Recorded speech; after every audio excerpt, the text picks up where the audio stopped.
Right theology form నిర్వహిస్తున్నటువంటి black are white కి తిరిగి స్వాగతం.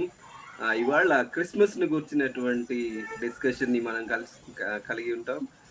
క్రిస్మస్ సెలబ్రేషన్స్ లో ఉన్నటువంటి వైవిధ్యం, ఆ తర్వాత కాంట్రవర్సీస్ గురించి, ఆ తర్వాత కాన్సిలియేషన్స్ గురించి మనం చూడబోతా ఉన్నాము. క్రిస్మస్ చాలా ఇంపార్టెంట్ ఫెస్టివల్ క్రిస్టియన్స్ కి. డెఫినెట్లీ క్రీస్తు యొక్క పుట్టుక గురించి బైబిల్ గ్రంథంలో చాలా స్పష్టమైనటువంటి లేఖన భాగాల్ని మనం చూస్తా ఉన్నాం.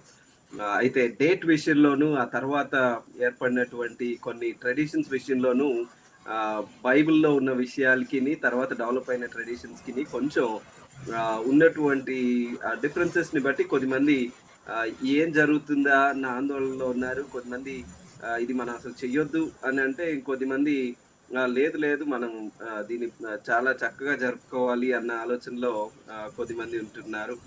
కొద్దిమంది ఆ రెండింటిని పట్టించుకోకుండా కొంచెం మధ్యస్థ స్థాయిలో ఉన్నట్టుగా మనకు అనిపిస్తా ఉంది. కానీ ఆ విషయాల గురించి కొంచెం డిస్కస్ చేసే ప్రయత్నం చేద్దాం. ఈ డిస్కషన్ విన్న తర్వాత you will get to decide what you want to do. మీరు ఏం చేయాలి అనే దానికి మరి డిస్కషన్ ఉపయోగపడుతుందని భావిస్తా ఉన్నాము. ఆ ఇష్యూస్ ని డిస్కస్ చేస్తా ఉన్నప్పుడు మీరు కూడా మాతో పాటు పార్టిసిపేట్ చేయొచ్చు. ఇది ఫేస్బుక్ లైవ్ లో ఉన్నాం కనుక మీరు కూడా మాతో కలిసి మీ ఈ డిస్కషన్ లో పాల్గొనండి. మీ కామెంట్స్ ని మీరు డెఫినెట్లీ తెలియచేయండి. ఒకవేళ ప్రశ్నలు ఏమైనా ఉన్నట్లయితే వాటిని కూడా మీరు మాకు కామెంట్స్ బాక్స్ లో తెలియజేసినట్లయితే వాటిని తీసుకోవడానికి ప్రయత్నం చేస్తాం. సో ఇవాళ మనతో ఈ డిస్కషన్ లో పాల్గొనడానికి మరి మైటీ పోరస్ గారు ఉన్నారు. Welcome brother. Good evening sir. Thank you. Good evening. మరి ఒక బ్రదర్ కూడా జాయిన్ అయ్యేది ఉంది. హోప్ఫుల్లీ వారు త్వరలో జాయిన్ అవుతారని ఆశిస్తా ఉన్నాం. పోరస్ గారు, క్రిస్మస్ శుభాకాంక్షలు. అలాగే మీరు ఒక చర్చ్ హిస్టోరియన్ గా క్రిస్మస్ గురించి హిస్టారికల్ గా ఉన్నటువంటి ఇష్యూస్ ఏవైనా చెప్తారా? అంటే క్రిస్టియన్ ఫెస్టివల్ అయినటువంటి క్రిస్మస్ కొన్నిసార్లు దాని యొక్క ఆరిజిన్ గురించి, అంటే ఇది అసలు ఎట్లా మొదలైంది, ఎక్కడ మొదలైంది, క్రిస్మస్ ని అపోస్తలు జరుపుకుంటున్న దగ్గర నుంచి మొదలైందా లేకపోతే తర్వాత కాలంలో మొదలైందా అనే దాంతో కొంచెం ఆ క్రిస్మస్ మూలాల గురించి మాకు మీరు ఏమైనా విపులంగా చెప్తారా? ఓకే, తప్పకుండా సార్. మొట్టమొదటిగా ఆర్టీఎఫ్ వారికి, అలాగే వీక్షిస్తున్నటువంటి వ్యూవర్స్ అందరికీ కూడా యేసుక్రీస్తు నామములో శుభములు, క్రిస్మస్ శుభాకాంక్షలు కూడా తెలియజేస్తున్నాను. Okay, right. మనము when we talk about Christmas, mainly hope screen sharing అవుతుంది అనుకుంటున్నాను. yes, start. Mainly there are two premises అండి. రెండు ప్రతిపాదనలు మనకి వినిపిస్తాయి. అంటే క్రిస్మస్ ఎక్కడి నుండి వచ్చింది, ఏ విధంగా హిస్టరీలో స్టార్ట్ అయింది అనే విషయం మీద రెండు రకాల అభిప్రాయాలు, ప్రతిపాదనలు మనం చూస్తాం. Number 1, Christmas is of pagan origin అంటారు. క్రిస్మస్ అన్యమత మూలాల నుండి వచ్చింది అని చెప్తారు. రెండవది, Christmas is not of pagan origin. Christmas అన్యమత మూలాలు కాదు, అది క్రిస్టియన్స్ ద్వారానే వచ్చింది అనేటువంటి అభిప్రాయం. ఈ రెండు అభిప్రాయాల్ని మనము పరిశీలన చేద్దాం. ఆ రెండు అభిప్రాయాలకి సంబంధించినటువంటి వివరణని ఇప్పుడు అర్థం చేసుకునే ప్రయత్నం చేద్దాం. ముందుగా మనం చూస్తే Christmas is of pagan origin అని చెప్పే వాళ్ళు ఏమంటారంటే, it is from pagan Catholic denominational worldly origin. అంటే అది ఒక అన్యమత మూలాల నుండి వచ్చింది, లేదా క్యాథలిక్ సంఘం వారు దాన్ని తీసుకొని వచ్చారు, లేదా ఒక డినామినేషన్ నుండి వచ్చింది, లేదా అది లోకానుసారమైనది అనే అభిప్రాయంలో కొంతమంది ఉన్నారు. డెఫినెట్లీ. మరికొంతమంది రెండవ గుంపు ఏమంటారని అంటే, all things of pagan Catholic denominational worldly origin are wrong. ఇవన్నీ కూడా తప్పుడు అభిప్రాయం. ఈ రెండు అభిప్రాయాలకి గల ప్రూఫ్స్ హిస్టారికల్ గా ఏమున్నాయి అని మనం చూడడానికి ప్రయత్నం చేస్తే, మొట్టమొదటిగా Christmas is of pagan origin అని చెప్పేవాళ్ళు, అంటే క్రిస్మస్ అన్యమత మూలాల నుండి వచ్చింది అని చెప్పేవాళ్ళు వాళ్ళు చెప్పే వాదన ఏమిటి అంటే Christmas is related to 3 Roman winter festivals occur during mid December to January, Saturnalia, January calendars and Sol Invictus. మనము పరిశీలన చేస్తే క్రిస్మస్ లో డిసెంబర్ మధ్య నుండి జనవరి వరకు రోమియోలకు 3 పండుగలు అత్యంత ప్రధానమైనటువంటి పండుగ. ఒకటి సాటర్నాలియా, 2 జనవరి క్యాలెండర్స్, 3 సోల్ ఇన్విక్టస్ అని అంటాం. ఏమిటి 3 పండుగలు అని మనం ఒకవేళ పరిశీలన చేస్తే సింపుల్ ఒక మాటలో చెప్పాలంటే Saturnalia is an agricultural harvest festival. వారికి వ్యవసాయ కోతకాల పండుగ. అంటే అప్పుడు వాళ్ళకి వచ్చిన పంటను బట్టి వాళ్ళు పని చేయకుండా కొద్ది రోజులు ఎస్పెషల్లీ డిసెంబర్ 17th మొదలుపెట్టి జనవరి 6th 5th వరకు కూడా జరుపుకుంటారు. కొంతమంది వెరీ అంటే చాలా హ్యాపీగా ఏ పని చేయకుండా రిలాక్స్డ్ గా జరుపుకునేటువంటి పండుగ సాటర్న్ అనేటువంటి దేవుడికి వారు చేసేటువంటి ఒక ఆరాధన. అలాగే జనవరి క్యాలెండర్స్ అనేది న్యూ ఇయర్స్ పార్టీ. జనవరి అనేది ఫస్ట్ నెల వాళ్ళకి. ఈ నెలలన్నీ కూడా రోమియోలు ద్వారా వచ్చాయి మనకి అనే క్యాలెండర్ వచ్చింది. నూతన సంవత్సర విందు అని అంటారు. ఇదేమో ఒక వారం పాటు జరుగుతుంది. మూడవది సోల్ ఇన్విక్టస్ అంటే the birthday of sun god Mithras. రోమా సామ్రాజ్యంలో మిస్టరీ రిలీజియన్స్ అని ఉండేవి. అందులో ఒక దేవుడైనటువంటి మిత్రాస్, సూర్య దేవుడు అని పిలుస్తారు. ఆ మిత్రాస్ పుట్టిన రోజుని డిసెంబర్ 25న జరుపుకున్నారు. సో ఈ డిసెంబర్ మాసంలో ఉన్నటువంటి డిసెంబర్ 17 నుండి మనం కౌంట్ చేస్తే ఈ మధ్యలోనే ఈ క్రిస్మస్ ట్రెడిషన్స్ అన్ని చర్చ్ హిస్టరీలో వచ్చాయి. కాబట్టి ఇవి ఖచ్చితంగా ఈ పేగన్ ఆరిజిన్ కి సంబంధించిందే అని చెప్తారు. దీనికి గల కారణాలు అంటే ఈ అభిప్రాయం ఇది సాటర్నాలియాకి సంబంధించింది, సోల్ ఇన్విక్టస్ కి సంబంధించింది, అంటే మిత్రాస్ పుట్టినరోజుకి సంబంధించింది అని చెప్పడానికి గల కారణాలు ఏంటంటే దేర్ ఆర్ మెయిన్లీ 2 రీజన్స్. మొదటిది ఒక అభిప్రాయం ఉండేది. ఈ అభిప్రాయము 2వ శతాబ్దపు రచయితలలో కూడా ఉంది. అదేంటంటే early Christianity was Easter centred religion. అంటే ప్రారంభ క్రైస్తవ్యము ఈస్టర్ కేంద్రీకృతమైనది. యేసుక్రీస్తు యొక్క మరణ పునరుద్ధానాలకి ప్రాధాన్యత ఇచ్చారు తప్ప బర్త్డేస్ జరుపుకోవటము అనేది వాస్తవానికి సంఘ పితరుల యొక్క రచనలు మనం చదివితే అది ఒక పాపం కింద భావించేవారు. ఉదాహరణకి ఓరిగన్, అలాగే టెర్టూలియన్, మరి కొంతమంది వాళ్ళ రచనలలో రాశారు ఏంటంటే ఒరిగన్ అయితే ఏమంటారంటే ఈ బర్త్డే జరుపుకోవడం అనేది అన్య సాంప్రదాయము. బైబిల్లో కూడా కొన్ని ఉదాహరణలు చూపిస్తారు. అదేంటంటే ఫరో జరుపుకున్న బర్త్డే, లేకపోతే అలాగే హెరోదు ఇంట్లో జరిగినటువంటి బర్త్డే పార్టీస్, ఇలా కొన్ని వాళ్ళు కోట్ చేసి ఏం రాశారంటే ఇది అన్య మత సాంప్రదాయము, బర్త్డే జరపడం అనేది క్రైస్తవ సాంప్రదాయం కాదు కాబట్టి మనం జరపకూడదు. అదొక పేగన్ ఐడియాలజీ అన్నట్లుగా వాళ్ళు మాట్లాడారు. అది ఒక పాపముతో కూడినది అన్న భావనలో కూడా మాట్లాడి రాసినటువంటి రచనల్లో మనకి కనబడుతుంది. అదొక కారణం.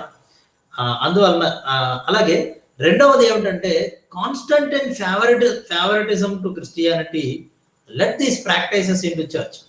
ఏమంటారంటే కాన్స్టంటైన్ అనే చక్రవర్తి 313లో అప్పటి వరకు జరిగినటువంటి భయంకరమైనటువంటి హింసని నిలిపివేయడం జరుగుతుంది క్రైస్తవ సంఘ చరిత్రలో. అప్పటి వరకు సంఘము హింసలోనే కొనసాగుతుంది 300 years. When Constantine become a Christian, ఆయన క్రైస్తవుడిగా మారుతాడు. ఆ తర్వాత క్రైస్తవులకు చాలా ఫేవర్స్ చేస్తాడు. అక్కడ జరిగిన యుద్ధము కూడా యేసుక్రీస్తే జయం ఇచ్చాడని ఆయన నమ్మి ఆయనకు ఒక యుద్ధం జరుగుతుంది. ఆ యుద్ధంలో ఈ ఫేవర్స్ అన్ని చేస్తాడు. ఏమిటి ఆ ఫేవర్స్ అంటే సండేని హాలిడేగా ప్రకటించడము, క్రిస్టియన్స్ కి ఉద్యోగాలు ఇవ్వడము, క్రిస్టియన్స్ కి చర్చిలు కట్టుకోవడానికి ఫండ్స్, అలాగే రకరకాల అంత మాత్రమే కాకుండా even inter religious marriages encourage చేయడం, ఇవన్నీ చేయడం ద్వారా హ్యూజ్ కన్వర్షన్ అనేది క్రిస్టియానిటీలోనికి జరిగి ఎప్పుడైతే అనేక మంది క్రైస్తవ్యంలోనికి అట్రాక్ట్ అయ్యి వీటి కోసం మారారో ఆ తర్వాత అనేకమైనటువంటి అన్య మత ఆచారాలు అంటే రోమియుల ఆ మత ఆచారాలు, గ్రీకుల మత ఆచారాలు సంఘంలోనికి ప్రవేశించాయి అనేది చర్చ్ హిస్టరీ పుస్తకాలలో చాలా క్లియర్గా మెన్షన్ చేసి ఉంటుంది. ఈ ఉద్దేశంతో డిసెంబర్ 25 కూడా రీప్లేస్ చేశారు. అంటే మిత్రాస్ పుట్టినరోజు జరుపుకునే వాళ్ళు ఎస్పెషల్లీ రోమా మతాలలో లేదా గ్రీకు మతాలలో అత్యంత ప్రధానమైనవి ఫెస్టివల్స్. అప్పటి వరకు క్రిస్టియన్స్ ఏ ఫెస్టివల్ని జరుపుకోలేదు. సో ఒక ఫెస్టివల్ అనేది ఉంటే పండగ వాతావరణం ద్వారా వారిని వచ్చిన వాళ్ళు అర్థం చేసుకోగలుగుతారు అనేటువంటి ఉద్దేశంతో రీప్లేస్ చేసి డిసెంబర్ 25ని క్రిస్మస్గా ప్రకటించారు అనేది చాలా మంది చర్చ్ హిస్టోరియన్స్ ప్రస్తావించినటువంటి విషయమే.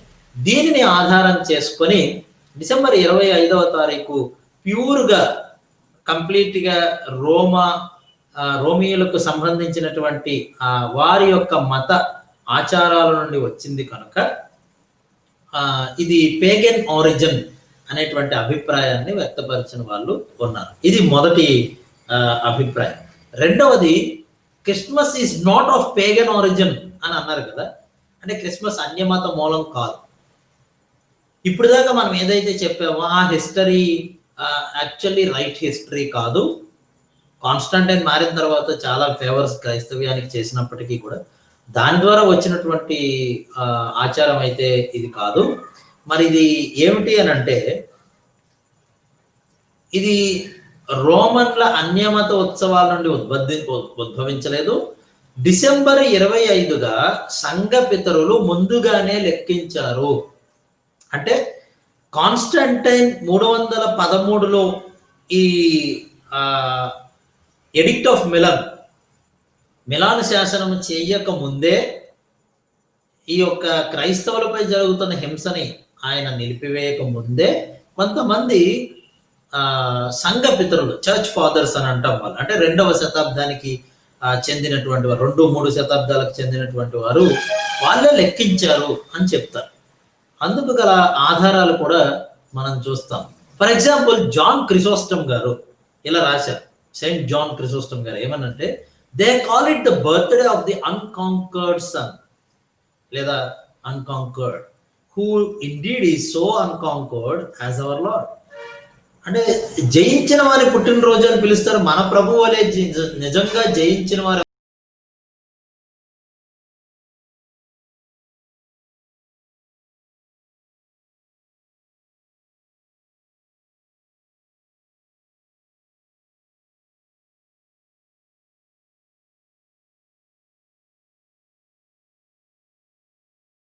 ఏమనుంది ఇక్కడ, for the first advent of our lord in the flesh when he was born in Bethlehem 8 days before the calendars of January. Okay, calendars of January అంటే జనవరి 1, దానికి 8 రోజుల ముందు అంటే డిసెంబర్ 25. అంటే ఈ క్యాలెండర్స్ ఆఫ్ జనవరి ఈ భాష అంతా కూడా రోమియో క్యాలెండర్ని బట్టి డిసైడ్ చేసినటువంటి డేట్ అండి. The 4th day of the week అంటే Wednesday. While Augustus was in his 42nd year. Augustus Caesar అంటే కైసర్ ఔగుస్తు 42వ సంవత్సరము పరిపాలన చేస్తూ ఉన్నప్పుడు క్రీస్తు పూర్వం, అది ఇప్పుడు మన క్యాలెండర్ ప్రకారం చూస్తే క్రీస్తు పూర్వం 2 లేదా 3 వస్తుంది. Okay, keep these things in your mind. మనకు ఒక క్లారిటీ మనం వింటుండగా వస్తుంది. అయితే ఆయన ఇంకోటి కూడా రాశాడు ఇక్కడ, బట్ ఫ్రమ్ ఆదాము నుంచి లెక్కపెట్టి ఏమన్నాడంటే 5500 years he suffered in the 33rd year 8 days before the calendars of April అంటే March 25th day of preparation, the 15th year of Tiberius Caesar అంటే 29 or 30. సో ఈ డేట్స్ అనేవి ఈ రాతల వల్లనే వచ్చింది. అలాగే రూఫస్, రూబెలియన్, గాయస్, సీజర్ వీళ్ళు పరిపాలన చేస్తున్నప్పుడు అని ఈయన రాశాడు. సో దీన్ని ఆధారం చేసుకొని ఏమంటారంటే, ఖచ్చితంగా యేసుక్రీస్తు ప్రభు వారు పుట్టిన తేదీని రోమియోల నుండి తీసుకోలేదు. యాక్చువల్గా మిత్రాస్ పుట్టినరోజు జరిపే సాంప్రదాయం ఎంతకుముందు ఉన్నప్పటికీ కాన్స్టాంటైన్ మారకముందే ఇది డిసైడ్ చేశారు. కాకపోతే అప్పటికి లీగల్లీ రిలీజియన్ గా యాక్సెప్ట్ చేయబడలేదు. కాన్స్టాంటైన్ చక్రవర్తిగా మారిన తర్వాతే లీగల్ గా క్రిస్టియానిటీ అనేది రోమా సామ్రాజ్యంలో ఆమోదించబడింది సామ్రాజ్యం ద్వారా. అందుకని ఆ తర్వాత యాక్చువల్గా 354 ADలో అది పోప్ జూలియస్ 1 అనే పోప్ జూలియస్ గారు దాన్ని స్టార్ట్ చేశాడు అనేటువంటి ఒక దృక్పథాన్ని చెప్పారు. అయితే దీన్ని దీన్ని ఎలా లెక్కేశారు వీళ్ళు? డిసెంబర్ 25 అంటే 8 days బిఫోర్ పుట్టారు. ఎస్పెషల్లీ జనవరి, క్యాలెండర్స్ ఆఫ్ జనవరికి 8 days బిఫోరే పుట్టాడని ఎలా లెక్క పెట్టారు అనేది మనం ఒకవేళ చరిత్రలో ఇంకా ముందుకెళ్ళి చూస్తే, యాక్చువల్గా కేథలిక్ సాంప్రదాయం నమ్మింది ఏంటంటే 25వ తారీఖు ఈ లెక్క, డిసెంబర్ 25వ తారీఖు లెక్క అనేది ఎస్పెషల్లీ వాళ్ళు ఎక్కడి నుంచి తీసుకున్నారని మనం ఆలోచన చేస్తే మేరీ కన్సీవ్ అయినటువంటి కాలం అంటే మార్చి 25వ తారీఖు మేరీ కన్సీవ్ అయ్యింది. అది ఎక్కడి నుండి ఎలా వాళ్ళు అర్థం చేసుకున్నారు? జకర్యాకి దేవదూత కనబడినటువంటి ఆ క్రమము చొప్పున అనే లెక్కలు వేసి ఆ క్రమము మార్చిలో వస్తుంది వాళ్ళ క్యాలెండర్తో మన క్యాలెండర్ని పోలిస్తే. కాబట్టి అక్కడి నుండి వరుసగా లెక్క పెట్టుకుంటూ వచ్చి ఈ లెక్కలు చాలా మంది వేశారు. Okay, fine. ఇది ఒక సోర్స్ చూపిస్తారు, అంటే Christian is not of pagan origin అనే రైటర్స్ ఎవరైతే ఉన్నారు. రెండవ సోర్స్ ఏం చూపిస్తారు అనంటే డైనేషియస్ ఎక్సీజియస్, డెనిస్ ద లిటిల్ అని అంటారు ఇతను. ఈయన ఒక మాంక్ 4th centuryలో 5th centuryలో మనకు కనబడతారు. ఈయన చాలా డేట్స్ లెక్క పెట్టారు. ఈస్టర్ డేట్స్ లెక్క పెట్టాడు, యేసు ప్రభు చనిపోయిన డేటు, యేసు ప్రభు బర్త్ డేటు, అలాగే ఇతన్ని ఫాదర్ ఆఫ్ ఏడి అని కూడా పిలుస్తారు. ఎస్పెషల్లీ ఈయన చేసినటువంటి అత్యంత ప్రధానమైనటువంటి విషయం ఏమిటంటేనండి, his major contribution was to invent the calendar for the church, that is AD calendar అని అంటారు. ఇక్కడే మనం స్పష్టంగా అర్థం చేసుకోవాల్సిన ఒక విషయం ఉంది. జాగ్రత్తగా మనం చదువుతున్నది వినాలి. ఏంటంటే యాక్చువల్లీ క్రీస్తు పూర్వము, క్రీస్తు శకము అని మనం అంటున్నాం కదా, ఆ యొక్క క్యాలెండర్ ని తయారు చేసింది డయోనీషియస్ ఎక్సీజియస్. ఈ క్యాలెండర్ ని వాస్తవానికి రోమన్ క్యాథలిక్ సంఘం కొరకు పోప్ జూలియస్ I అప్పుడు అడిగారు తయారు చేయమని 525లో. అప్పుడు ఆయన తయారు చేశారు. ఆయన ఒక క్యాలెండర్ తయారు చేశాడు, దాన్ని ఏడి క్యాలెండర్ అన్నారు.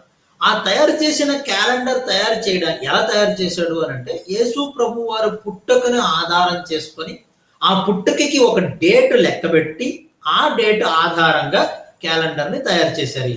అయితే ఆయన ఒక క్యాలెండర్ తయారు చేయాలి అని అంటే, లెక్క పెట్టాలంటే అప్పటికే ఉన్న ఏదో ఒక క్యాలెండర్ వాడాలి కదా. ఆయన ఏ క్యాలెండర్ వాడాడు అది తెలుసుకోవడానికి ఆ రోజుల్లో క్యాలెండర్ 2 రకాలు, ఒకటి లూనార్, 2 సోలార్. ఈయన వచ్చే వరకు కూడా అన్ని కూడా లూనార్ క్యాలెండర్స్, అంటే చంద్ర సంబంధిత క్యాలెండర్స్ అంటామండి. చంద్ర సంబంధిత క్యాలెండర్స్ అంటే ఏమిటి? చంద్రగ్రహణం మీద ఆధారపడి, it's based on natural cycles of the moon, గమనాగమనాల మీద ఆధారపడి తయారు చేస్తారు. మాక్సిమం రిలీజియస్ క్యాలెండర్స్ అన్ని, ఈవెన్ రోమియోలది కానీ, గ్రీకులది కానీ, ఈవెన్ మన భారతదేశంలో కూడా మన తెలుగు వాళ్ళకి కూడా క్యాలెండర్ ఉంది. యాక్చువల్గా మనం అది యూజ్ చేయము, ఇప్పుడు యూనివర్సల్ గా ఉన్న ఇంగ్లీష్ క్యాలెండర్ ని యూజ్ చేస్తాం. దాన్ని ఈ క్యాలెండర్ యూజ్ చేసేవాళ్ళు. ఈయనేమో సోలార్ క్యాలెండర్ ప్రకారం లెక్క పెట్టాడు. సోలార్ క్యాలెండర్ అంటే ఏమిటి? It's the cycle of the seasons which results from the motion of the earth around the sun. ఈ భూమి సూర్యుని చుట్టూ తిరుగుతున్నటువంటి ద్వారా సీజన్స్ వస్తాయి. ఆ సీజన్స్ ద్వారా లెక్కబెట్టి తయారు చేసినటువంటి క్యాలెండర్. ఇప్పుడు ఒక విషయాన్ని అందరూ అర్థం చేసుకోవాలి. ఏంటంటే లూనార్ క్యాలెండర్ లో ఒక నెలకి 29.5 రోజులు ఉంటాయి, అంటే ఒక సంవత్సరానికి 354 రోజులు ఉంటాయి. సోలార్ క్యాలెండర్ లో ఒక మంత్ కి 30 లేదా 31 రోజులు ఉంటాయి. ఒక ఇయర్ కి 365 రోజులు ఉంటాయి. లీప్ ఇయర్ అయితే 366 రోజులు. ఇక్కడ ఒక విషయం మనకు అర్థం కావాలి, 2 క్యాలెండర్లకి మధ్యన డిఫరెన్స్ 11 రోజులు ఉంది. ఇప్పుడు ఈయన క్యాలెండర్ తయారు చేసినప్పుడు పోప్ జాన్ I అడిగినప్పుడు 525లో రోమన్ క్యాథలిక్ చర్చ్ కొరకు ఒక క్యాలెండర్ సిద్ధం చేయమని అడిగినప్పుడు డయోనీషియస్ ఎక్సూగియస్ ఏ క్యాలెండర్ ని ఆధారం చేసుకొని తయారు చేశాడంటే ఏయుసి క్యాలెండర్ అని అంటారు. ఈ ఏయుసి క్యాలెండర్ రోమియోలు లెక్క పెడతారు. వాళ్ళు అప్పటికి పాటిస్తున్న ఒక క్యాలెండర్. ఏయుసి అంటే అర్థం ఏమిటి? అబ్ అర్బే కాండిటా. రోమీలు 2 రకాలుగా లెక్క పెట్టేవాళ్ళు. ఒకటి from the founding of the city of Rome in 753 BC. క్రీస్తు పూర్వం మన క్యాలెండర్తో పోలిస్తే 753 సంవత్సరంలో రోమా పట్టణము నిర్మింపబడింది, స్థాపింపబడింది. అప్పటి నుండి వాళ్ళు లెక్కలు పెట్టారు. ఆ క్యాలెండర్ ని ఆధారం చేసుకొని క్రీస్తు ఎప్పుడు పుట్టాడు అని లెక్క పెట్టాడు. ఎవరు? డైనీషియస్ ఎక్స్యూగియస్. ఇతను రోమా పట్టణము ప్రారంభింపబడిన తర్వాత 753 సంవత్సరాల తర్వాత, అంటే 754వ సంవత్సరంలో యేసు ప్రభు పుట్టాడు అని నిర్ధారణ చేశాడు. ఆయన నిర్ధారణ చేసి ఏమన్నాడనంటే, యేసు ప్రభు పుట్టినప్పటి నుండి తరువాత కాలాన్ని ఏడి అన్నాడు. ఏడి అంటే యాన్నో డొమిని. అలాగే ముందు కాలాన్ని బీసీ అన్నాడు. బీసీ అంటే బిఫోర్ క్రైస్ట్, అంటే క్రీస్తు పూర్వం అని తెలుగులో అంటున్నాం. ఏడీని క్రీస్తు శకము అని అంటున్నాం. In the year of the lord అని అర్థం, ప్రభు సంవత్సరంలో అని. అయితే ఇక్కడ మన అందరం అర్థం చేసుకోవాల్సిన ఒక విషయం ఉంది. స్పష్టమైనటువంటి ఒక విషయం ఏంటి అని అంటే, 1582లో గ్రెగరీ 13 గ్రెగరియన్ క్యాలెండర్ తయారు చేశాడు. ఇతను చేసిన క్యాలెండర్ ని మోడిఫై చేశారు. ఎందుకు అంటే, లెక్కలు వేసినప్పుడు వాస్తవంగా డైనీషియస్ ఎక్స్యూగియస్ లెక్కలు తప్పు వేశాడు. ఒక 10 నుండి 13 రోజులు తప్పు. ఎస్పెషల్లీ యేసు ప్రభు యొక్క పుట్టుక కూడా తప్పే లెక్క పెట్టాడు అని కనుగొన్నారు. ఎట్లా కనుగొన్నారనంటే, హేరోదు మరణించింది ఏయుసి క్యాలెండర్ ప్రకారం, అంటే రోమీల క్యాలెండర్ ప్రకారం 750 అని జోసిఫస్ చరిత్రకారుడు, ఆయన ఫేమస్ చరిత్రకారుడు, మన అందరికి తెలుసు, జూయిష్ హిస్టోరియన్, చెప్పాడు. అంటే ఇప్పుడు యేసు ప్రభు పుడితే ఎప్పుడు పుట్టారు? హేరోదు మరణించక ముందే కదా యేసు ప్రభు పుట్టారు. మరి ఇతను వేసిన లెక్క తప్పు. లిసన్ కేర్ఫుల్లీ, మనకు ఒక క్లారిటీ వస్తుంది. రెండవది, సెన్సస్ రోమీలు ప్రజాసంఖ్య రాయించాలి అని కైసర్ ఔగుస్తు ఇచ్చినటువంటి డిగ్రీ రోమ్లో 746 ఏయుసి ప్రకారం, అంటే క్రీస్తు పూర్వం 8 మన క్యాలెండర్ ప్రకారం. అది పాలస్తీనా దేశం రావడానికి 748 2 సంవత్సరాలు పట్టింది. అంటే క్రీస్తు పూర్వం 6. అంటే యేసు ప్రభు ఎప్పుడు పుట్టుండాలి? ఇప్పుడు ఒకవేళ పుడితే క్రీస్తు పూర్వం 4 లేదా 6 మధ్యలో పుట్టుండాలి. అందుకనే ప్రస్తుతం ఉన్నటువంటి పుస్తకాలలో చర్చ్ హిస్టరీ పుస్తకాలు కానివ్వండి, మాక్సిమం వరల్డ్ వైడ్ యాక్సెప్ట్ చేసినటువంటి రీసెంట్ స్కాలర్షిప్ ఏమంటారంటే, యేసు ప్రభు ఎప్పుడు పుట్టారు అంటే డేట్ ఏమిస్తారు? క్రీస్తు పూర్వం 5 లేదా 6 అని అంటారు. ఆశ్చర్యం కలగొచ్చు. క్రీస్తు పూర్వం క్రీస్తు పుట్టడం ఏంటి? క్రీస్తే కదా చరిత్రని 2 భాగాలుగా విభజించింది. యాక్చువల్గా మనం అలాగే విన్నాం. క్రీస్తు కాదు విభజించింది, డైనీషియస్ ఎక్స్యూగియస్ విభజించాడు క్యాలెండర్ నెల. ఆయన లెక్కల ప్రకారం విభజించాడు. కానీ అది తరువాత అది తప్పు అని తేలింది. అందుకే మనము ఇప్పుడు పుస్తకాల్లో క్రీస్తు పూర్వం 5 లేదా 6వ సంవత్సరంలో యేసు ప్రభు పుట్టారు అని వింటాం. తద్వారా మనకు తెలిసిందేంటి చూడండి, ఇప్పటి లెక్కల ప్రకారం చారిత్రకంగా ఒక విషయం స్పష్టంగా తెలుస్తుంది. అదేంటంటే, యేసుక్రీస్తు క్రీస్తు పూర్వం 5 లేదా 6లో జన్మించుంటారు, కానీ డేట్ తెలియదు. సంఘ పితరులు లెక్కించిన లెక్క ప్రకారం ఇందాక చూసాం కదా, అఫ్ కోర్స్ దే క్యాలిక్యులేటెడ్. వాళ్ళ కాలంలో ఉన్న సమాచారాన్ని బట్టి చంద్ర సంబంధిత క్యాలెండర్ ఆధారంగా, హెబ్రీ క్యాలెండర్ ఆధారంగా, అప్పుడున్న రోమన్ క్యాలెండర్ ఆధారంగా లెక్క వేసి చెప్పారు. దాన్ని ఇప్పుడు మన క్యాలెండర్తో పోలిస్తే క్రీస్తు పూర్వం 2 లేదా 3 వస్తుంది. అది కూడా ఇప్పుడు సరిపోదు కదా, 4కు ముందు కదా ఆయన జన్మించారు. ఏమండి, మరికొంతమంది సాంప్రదాయంలో, అంటే సంఘ సాంప్రదాయంలో క్రీస్తు చనిపోయిన రోజు తేదీ నిసాన్ 14 అని ఆల్మోస్ట్ నిర్ధారణ చేశారు. చనిపోయిన రోజు నిసాన్ 14, అది పస్కా పశువుని వధించే రోజు. కాబట్టి ఆయన పుట్టింది కూడా మార్చి 25 పుట్టిన తేదీని ఆయన అని భావించి, అంటే నిసాన్ 14 మార్చి 25 వస్తుంది ఆ సంవత్సరంలో. కాబట్టి ఆయన పుట్టింది కూడా అదే తేదీ అని భావించి కొంతమంది యేసుప్రభు వారు వేసవకాలంలో పుట్టాడని కూడా రాసిన వాళ్ళు ఉన్నారు. ఇదంతా మనం ఆలోచన చేస్తే, అంటే ఉన్న క్యాలెండర్స్ ప్రకారం మనం ఆలోచన చేస్తే మనకు వచ్చే ఒక ఐడియా లేదా ఒక అండర్స్టాండింగ్ ఏంటంటేనండి, యేసుక్రీస్తు ప్రభు వారు పుట్టిన తేదీ, అంటే సంవత్సరం అయితే స్పష్టంగా మనకి ఆధారం తెలుస్తుంది, కానీ మనము తేదీని ఎగ్జాక్ట్గా ఇదే తేదీ అని నిరూపించలేము. ఎందుకనంటే మనకున్న డిఫికల్టీని బట్టి 2000 ఇయర్స్ ఎగో ఉన్నటువంటి, ఒకవేళ మనం కరెక్ట్గా లెక్కించాలనంటే మనకి ఏ లెక్క తెలియాలనంటే హెబ్రీయుల క్యాలెండర్ ప్రకారం, ఎందుకంటే ఆయన పుట్టింది ఆ యూదా వంశంలో కాబట్టి వాళ్ళు రికార్డు చేసినటువంటి రోజు తెలియాలి. ఆ రోజుని మన క్యాలెండర్తో పోల్చాలి. అలా పోలిస్తే ప్రతి సంవత్సరం డేట్ మారుతుంది. ఎందుకని 14 రోజులు తేడా ఉంది కదా, 13 రోజులు, సారీ 11 రోజులు. అందుకని ఈస్టర్ డేట్లు మారుతాయి. గుడ్ ఫ్రైడే, ఈస్టర్ డేట్ మార్చిలో లేదా ఏప్రిల్ ఎందుకు మారుతాయి అంటే it is all about calendar అని.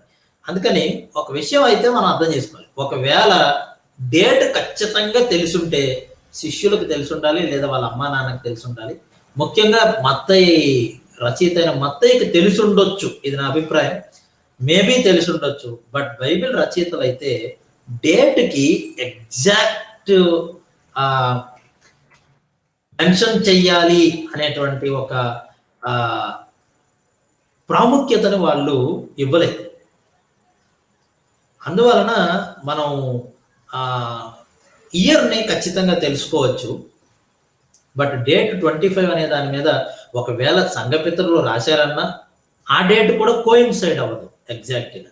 మరొకటి ఇక్కడ అర్థం చేసుకోవాల్సింది ఏమిటి అని అంటే, ఖచ్చితంగా మనం స్పష్టంగా ఇది పేగన్ ఆరిజిన్ కాదా అనే దాని మీద ఒకవేళ మనం డిస్కషన్ చేయాలనంటే, ఎగ్జాక్ట్గా మిత్రాస్ పుట్టినరోజుని మార్చేసి మిత్రాస్ పుట్టినరోజుని యేసుప్రభు పుట్టినరోజుగా జరిపారని భావించడం నీకు లేదు. కానీ బట్ మిత్రాస్ పుట్టినరోజు, అలాగే మనం చెప్పుకున్న సాటర్నాలియా, కొన్ని చెప్పాం కదా, ఆ పండుగలకి సంబంధించిన కొన్ని ఆచారాలు ఉన్నాయండి. ఫర్ ఎగ్జాంపుల్ సాటర్నాలియన్ ట్రెడిషన్స్ లో కొవ్వొత్తులతో ఆరాధన చేస్తారండి. వాళ్ళ ఆ తిరణాలు అదొక చెప్పాం కదా, అదొక జస్ట్ హార్వెస్ట్ ఫెస్టివల్. అలాంటి కొవ్వొత్తులతో ఆరాధన చేసే ఆ సాంప్రదాయాన్ని క్రైస్తవులు అడాప్ట్ చేసుకున్నారు కదా దట్ సెంచరీ. అంటే కొన్ని ట్రెడిషన్స్ అడాప్ట్ చేసుకోవడం వల్ల అక్కడి నుంచి వచ్చింది అన్నారు. సో అదైతే వాస్తవం, హిస్టోరియన్స్ అదే మెన్షన్ చేశారు యాక్చువల్లీ. అంతేగాని సూర్యదేవునికి చేయవలసిన నమస్కారం యేసు ప్రభుకి చేశారనే దృక్పథం అయితే కాదు. Hope you understood. అంటే ఈ రెండు అభిప్రాయాలకి మనం ఇప్పుడు చూసినటువంటి ఆ యొక్క ఆధారాలను బట్టి ఐ థింక్ కొంచెం లాంగ్ డిస్కషన్ చేసినట్టున్నాను. అంటే క్లియర్గా డేట్స్ అవి అర్థం కావాలని నేను ఇంత టైం తీసుకున్నా. సారీ సార్, యాక్చువల్లీ ఎందుకనంటే నాకు మీ మాట వినపడదు.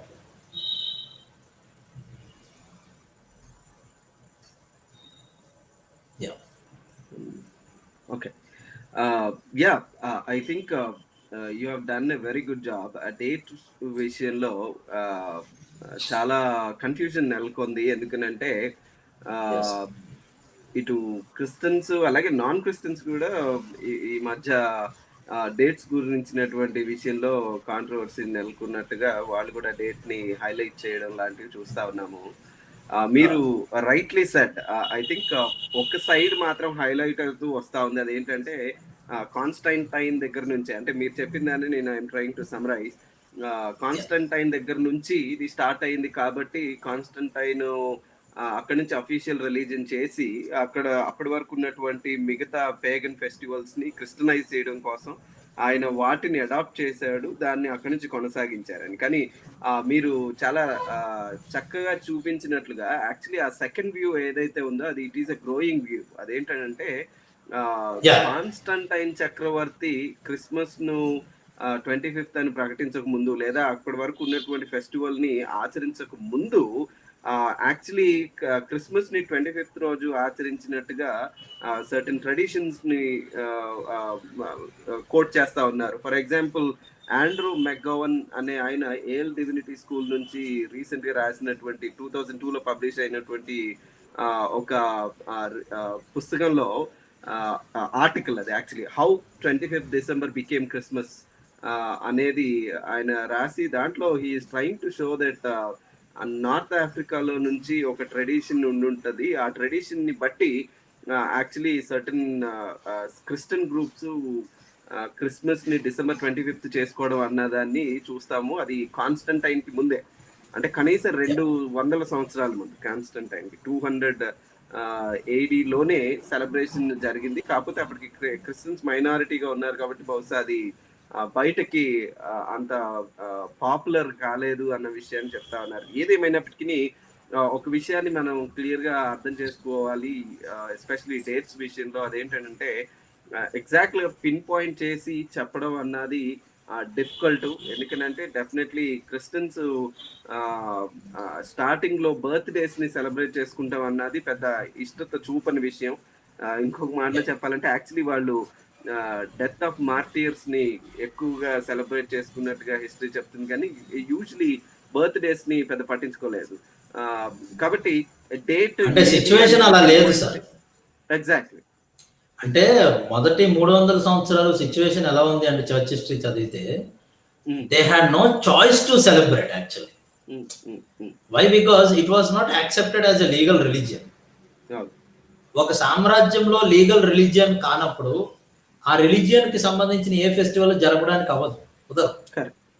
ఇప్పుడు లీగల్ గా యాక్సెప్ట్ చేశారు కాబట్టి ప్రపంచవ్యాప్తంగా దానికి హాలిడే ప్రకటించారు కాబట్టి కాన్స్టాంటైన్ ప్రకటించిన తర్వాత అది సాధ్యమైంది. ఈవెన్ దో క్యాలిక్యులేషన్స్ అనేవి చేసినప్పటికీ కూడా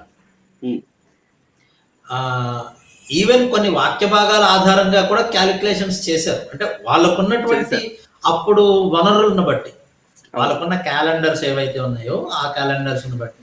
but of course they tried their level best.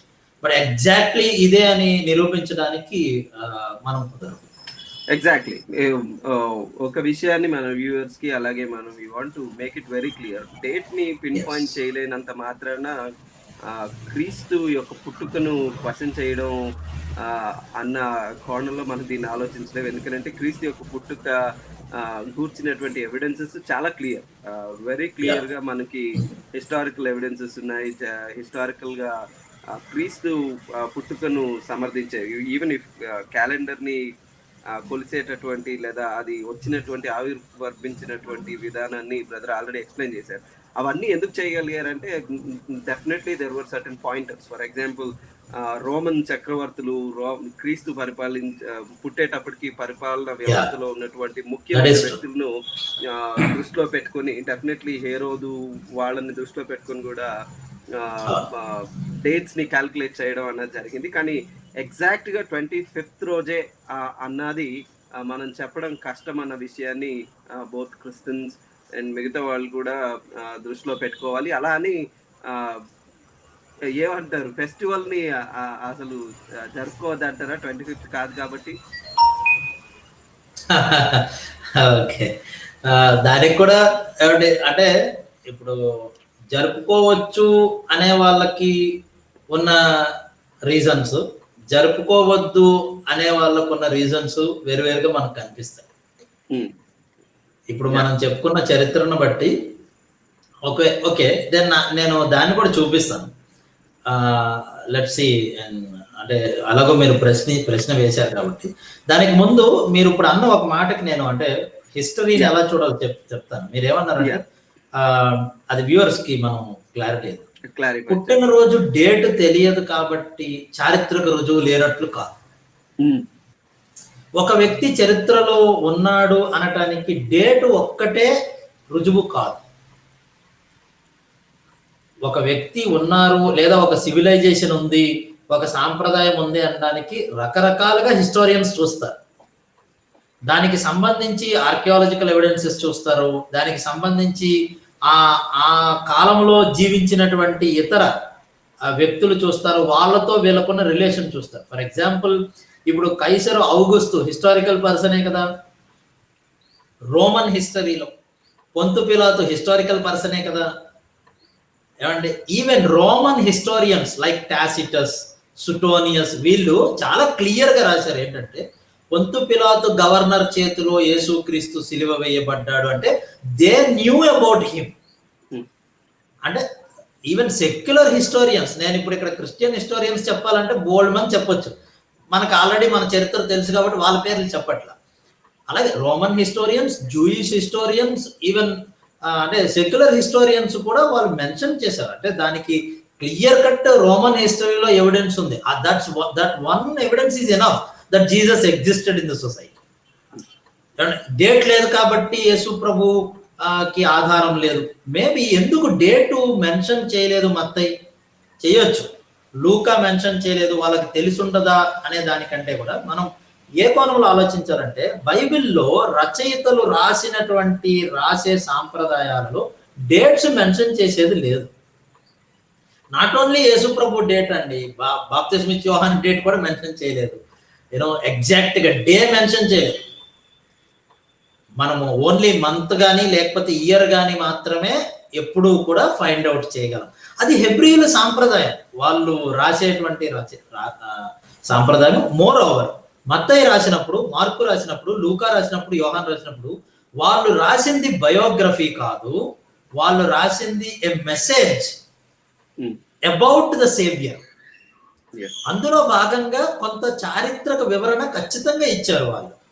అయితే వాళ్ళు చరిత్ర పుస్తకాన్ని రాయడం వాళ్ళ దృక్పథం కాదు కాబట్టి వాళ్ళు ఏ మెసేజ్ ఇవ్వాలనుకున్నారు, యూదులకు రాజుగా చూపించాలనుకున్న దానికి సరిపడినంత ఎక్స్ప్లెనేషన్ మాథ్యూ ఇచ్చారు. అందుకనే యూదులకు సంబంధించినటువంటి జీనియాలజీనే తీసుకున్నారు.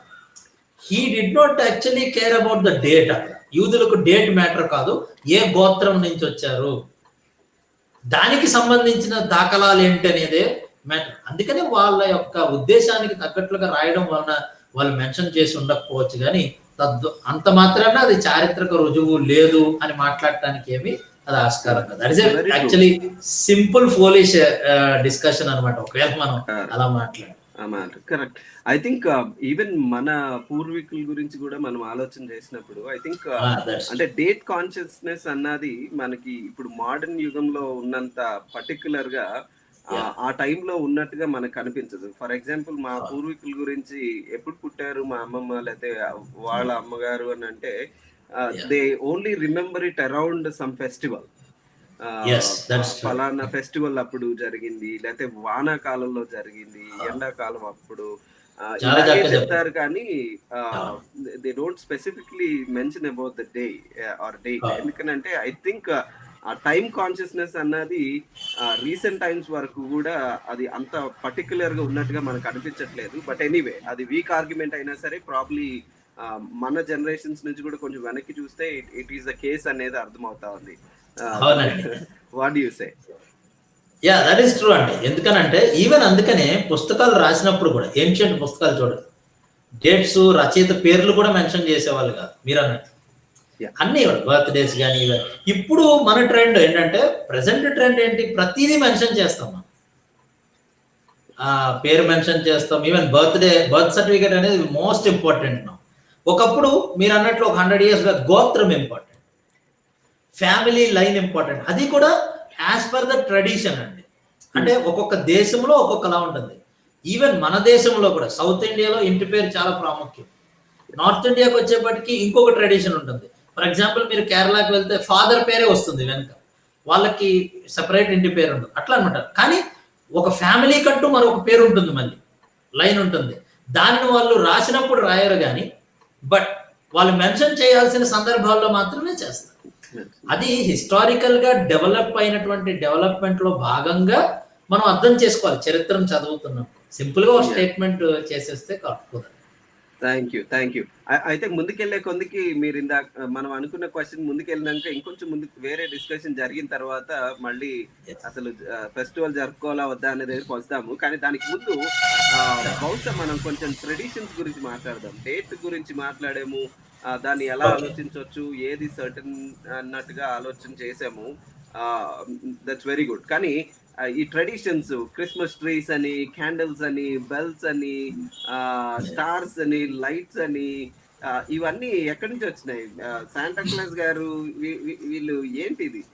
ఇవి మనం బైబుల్ లో డెఫినెట్లీ చూడం. అంటే క్రిస్మస్ నరేటివ్ ఏదైతే మనకి ప్రభు గాస్పల్స్ లో ప్రిజర్వ్ చేయించారో, ఆ గాస్పల్ సువార్తల్లో మనం చదివినప్పుడు ఈ ట్రెడిషన్స్ ఏమీ కనిపించవు.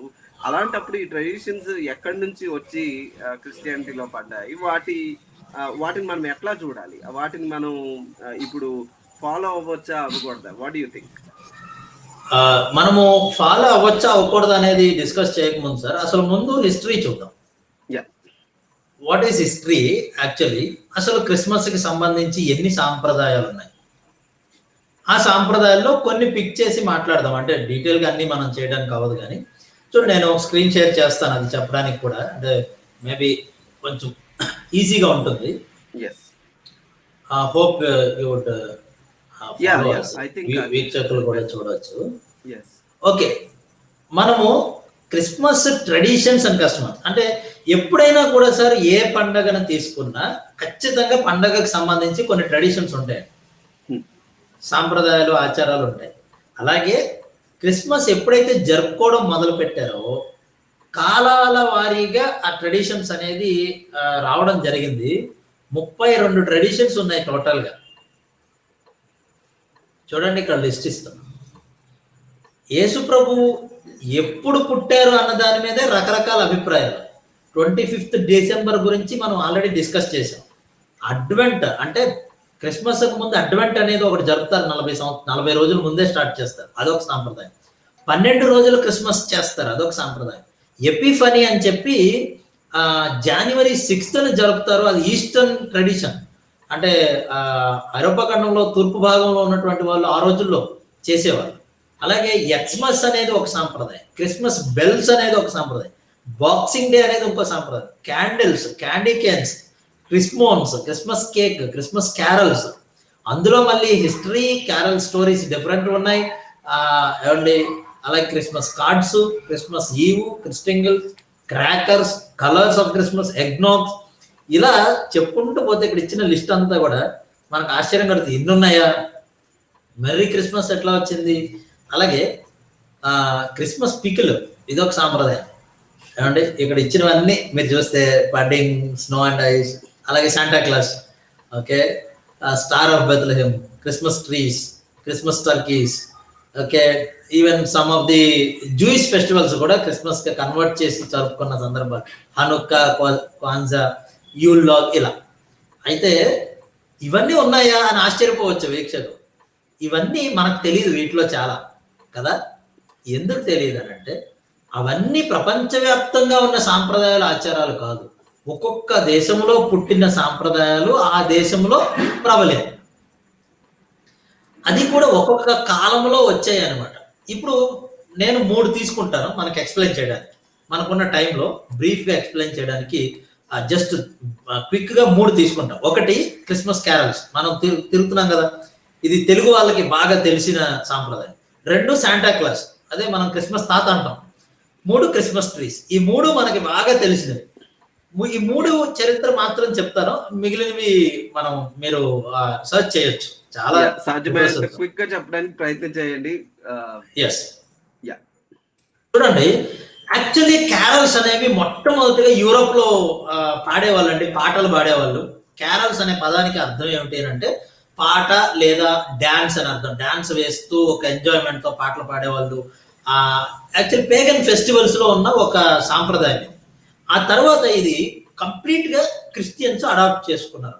అదే నేను చెప్పాను, ఈవెన్ సాటర్నారియన్ ట్రెడిషన్స్ లో కూడా అలాగే పాడారు. కానీ సెయింట్ ఫ్రాన్సిస్ ఆఫ్ అసిసి 1223లో దీన్ని ఏం చేశారనంటే ఆ పాటలు పాడే సాంప్రదాయాన్ని కాస్త నేటివిటీగా మార్చారు ఆయన.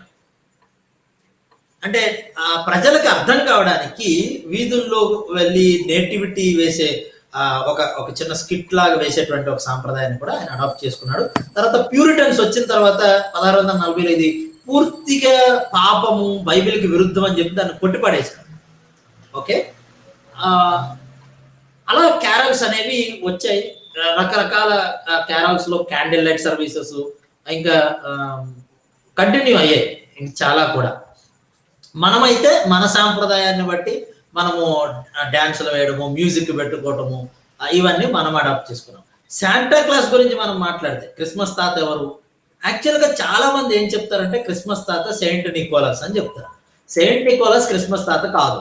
ఇక్కడ యాక్చువల్లీ సెయింట్ నికోలస్ ఎవరు అని అంటే ఆయన 3rd centuryలో ఉన్నటువంటి ఒక సెయింట్, ఒక మాంక్.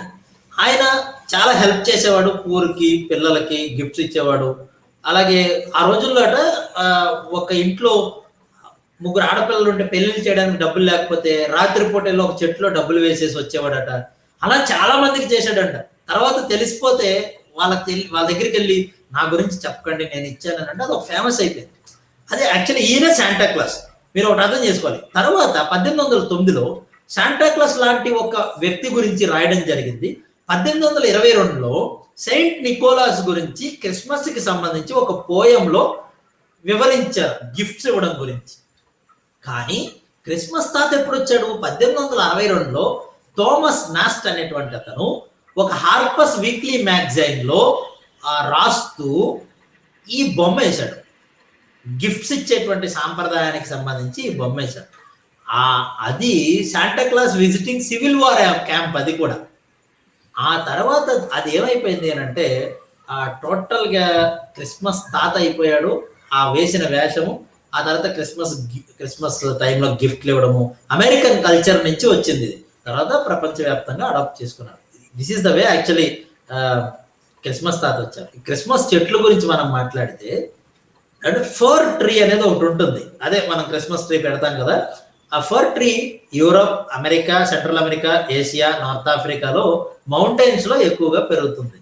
ఇది పేగన్ ఫెస్టివల్స్ లో ఎక్కువ వాడేవాళ్ళు ఆ రోజుల్లో సెలబ్రేట్ చేయడానికి, వాటిని అలంకరించడానికి. తర్వాత క్రైస్తవులు దాన్ని అడాప్ట్ చేసుకున్నారు. యాక్చువల్లీ పేగన్స్ ఏం చేసేవాళ్ళు అంటే వింటర్ టైంలో జరిగేటువంటి అనేక రకాలైన వాళ్ళకి సంబంధించిన ఏవైతే ఫెస్టివల్స్ ఉన్నాయో ఆ టైంలో ఈ ట్రీస్ కి డెకరేట్ చేసి బ్రాంచెస్ అని కూడా ఇళ్ళకి కట్టుకునేవాళ్ళు. అంటే మన ఇండియాలో మామిడి తోరణాలు కట్టుకుంటారు కదా ఇళ్ళకి కొన్ని సందర్భాల్లో. అలా వాళ్ళ యొక్క ఫెస్టివల్స్ కి వాటిని అలా కట్టుకునేవాళ్ళు. తర్వాత ఆటోమేటిక్ గా ఈ టెంపుల్స్ కి యూజ్ చేసేవాళ్ళు. సాటర్నాలియా ట్రెడిషన్ లో కూడా అంటే ఇందాక మనం చెప్పుకున్నాం కదా, ఆ సాటర్న్ దేవుడికి సంబంధించి కూడా వీటిని వాడేవాళ్ళు. ఆ తర్వాత ఇవి క్రిస్మస్ ట్రీ మనకి ఎలా వచ్చింది అని అంటే యాక్చువల్గా ఒక రిసోర్స్ ఏం చెప్తుందంటే మార్టిన్ లూథర్ గారు తీసుకొచ్చారు. ఆయన ఎలా తీసుకొచ్చారు? పేగన్ నుంచి తీసుకోలేదు ఆయన. వాస్తవంగా ఆయన ఒక అడవిలోంచి వెళ్తూ ఉన్నప్పుడు నైట్ క్రిస్మస్ సీజన్ లో ఆ చెట్టు లోపల నుండి ఒక స్టార్స్ కనిపించిన విధానం ఆయనకి నచ్చి ఆ చెట్టును తీసుకొచ్చి ఇంట్లో పెట్టి వాళ్ళ పిల్లలకి క్రిస్మస్ స్టోరీ చెప్పాడు డెకరేట్ చేసి. ఆ తర్వాత లూథరన్స్ అంటే మార్టిన్ లూథర్ ద్వారా వచ్చిన సంఘపు వారు దాన్ని ఒక ట్రెడిషన్ గా అలవాటు చేసుకొని దాన్ని ఫాలో అయ్యారని కొన్ని రిసోర్సెస్ చెప్తాయి. మరికొంతమంది ఏమంటారంటే మనం ఇక్కడ రెండవ సోర్స్, చివరి సోర్స్ చూస్తే సెయింట్ బోనిఫెస్. ఈయన ఏం చేశాడు? ట్రావెల్ చేస్తూ ఉన్నప్పుడు క్రిస్టియానిటీ ఆయన సువార్త ప్రకటిస్తూ ఉన్నప్పుడు ఆయన అక్కడ ఒక ఓక్ ట్రీకి సంబంధించినటువంటి ఆరాధన జరిగేది. అక్కడ ఒక చిన్నపిల్లోడిని బలి ఇవ్వడానికి సిద్ధపడిపోతారు అందరు, అంటే నరబలి. ఆయనకి బాగా కోపం వచ్చి ఆ ట్రీని నరికేస్తాడు. అందులో నుంచి ఈ ఫిర్ ట్రీ అనేది అక్కడ ఆల్రెడీ ఉండడం వల్ల అది కనబడిందట. దానిని ఒక సైన్ గా చూపించి అక్కడ ఉన్న వాళ్ళకి సువార్త ప్రకటించడానికి డెకరేట్ చేసి సువార్త ప్రకటించాడు. క్రిస్మస్ గురించి చెప్పాడు, యేసు పుట్టుక మరణ పునరుద్ధానాల గురించి చెప్పాడు. ఆ తర్వాత అది ఒక సాంప్రదాయంగా చరిత్రలో క్రిస్టియన్స్ కి వచ్చేసింది అని కూడా చాలా మంది చెప్తారు. అంటే ఇది మనం పరిశీలన చేస్తే మనకి అర్థమైంది ఏంటంటే ఈ మూడు ఉదాహరణకు చెప్పాను చాలా బ్రీఫ్ గా. మనకు అర్థమైంది ఏంటంటే ఒక్కొక్క ట్రెడిషన్ వెనక ఒక్కొక్క సందర్భం ఉంది. ఫర్ ఎగ్జాంపుల్ అది స్టార్ట్ అయింది ఒకలా, క్యారల్స్ సింగింగ్ అనేది యాక్చువల్గా పేగన్స్ లో ఆ సింగింగ్ అనే అలవాటు ఉండేది ఫెస్టివల్స్ లో. ఆ తర్వాత దాన్ని ఈవెన్ క్రిస్మస్ కోసం కూడా పాటలు రాసుకోవడం మొదలు పెట్టారు క్రిస్టియన్స్. ఆ సందర్భం వచ్చినప్పుడు పాడారు. దాన్ని నేటివిటీగా కూడా తర్వాత సెయింట్ ఫ్రాన్సిస్ గారు వచ్చినప్పుడు దాన్ని మలచడం అని. ఎందుకు అంటే ఆ సందర్భానికి తగ్గట్టుగా వాళ్ళు చెప్పాల్సిన సందర్భం. అంటే ఆ నేటివిటీ వేసేటువంటి కల్చర్ అనేది 15th సెంచరీ 12th సెంచరీలో ఉంది. సో ఆ కల్చర్కి తగ్గట్టుగా వాళ్ళకి చెప్తే అర్థమవుద్ది అనే ఉద్దేశంతో ఆయన ప్రవేశపెట్టారు. యాక్చువల్లీ ఓరిజిన్స్ అనేవి అక్కడ ఉన్నప్పటికీ కూడా ప్రాక్టీసెస్ ఎగ్జాక్ట్ గా విగ్రహారాధన రూపంలో ఎవరో చేయలే.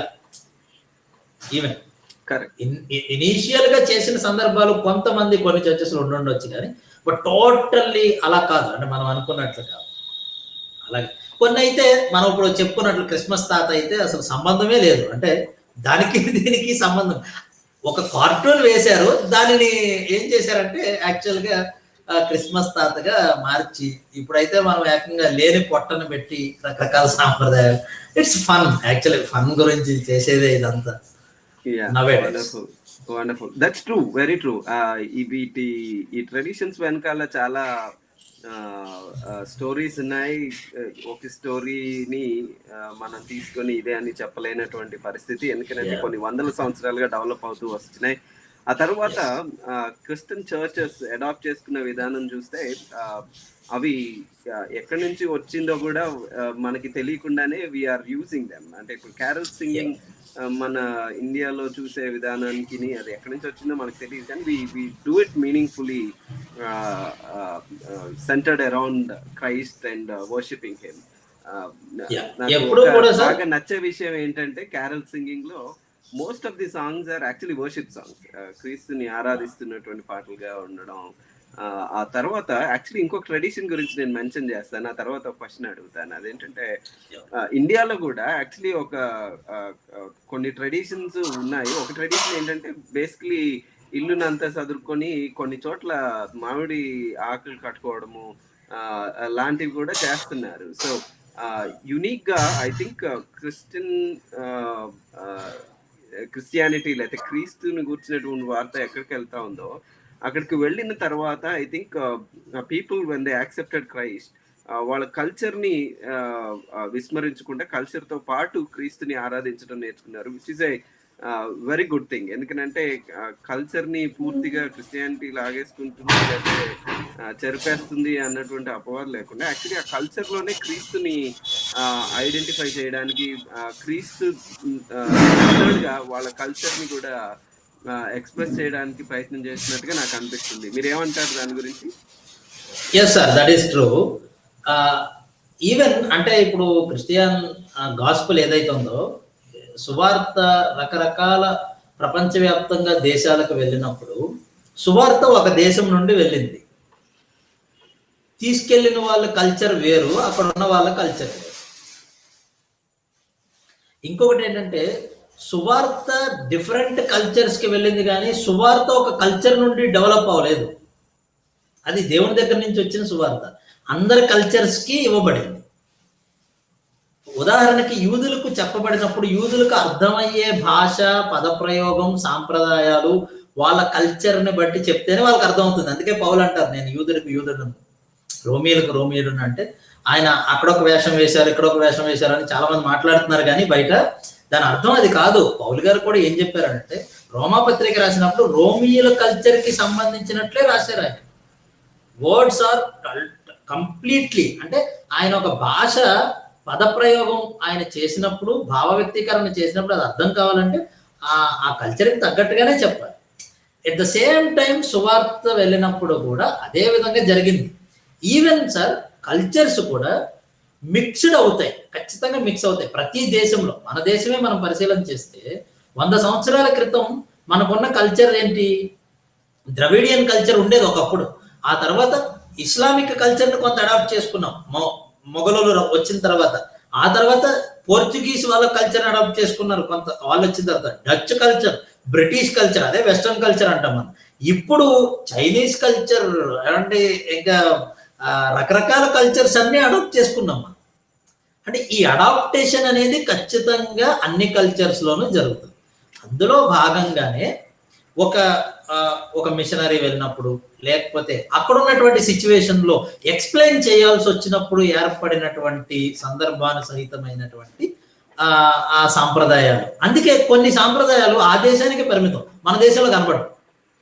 మీరు ఇప్పుడు చెప్పినట్లు ఇప్పుడు ఈ మామిడి తోరణాలు కట్టుకోవడం ఎక్కడ స్టార్ట్ అయింది, హిస్టరీ పుస్తకంలో చూపించండి అంటే మనం చూపించలేము. ఎందుకంటే ఈ ట్రెడిషన్స్ అనేవి హిస్టారికల్లీ నాట్ రికార్డెడ్.